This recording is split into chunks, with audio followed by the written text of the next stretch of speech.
พี่น้องครับพอเฮาใหญ่ขึ้นเฮาเติบโตขึ้น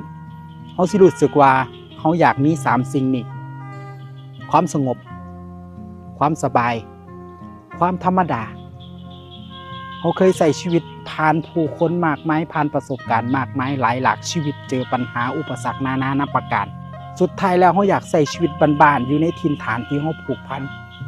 เฮาอยากหวนคืนกลับมาใช้วิถีชีวิตตามความทรงจำที่เฮาเคยมีเฮาอยากกินกับข้าวอีพ่ออีแม่กับข้าวที่มันบ้านๆบ่หรูหราบ้านเฮามันบ่ได้หรูหรามันบ่ได้สะดวกสบายแต่เป็นหยังคนคืออยากกลับมาบ้าน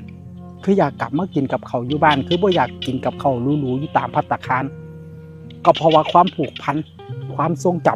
ำเฮาถูกเลี้ยงมาพาไงแบบใดเฮากินแบบนั้นเฮากินตามมีตามเกิดเฮากินตามที่พ่อแม่พากินมาเฮาก็เลยมักแนวกินรสชาติเดิมๆแนวกินอีแม่แนวกินอีพ่อเฮามีวิถีผูกพันอยู่กับท้องไร่ท้องนากลับมายาม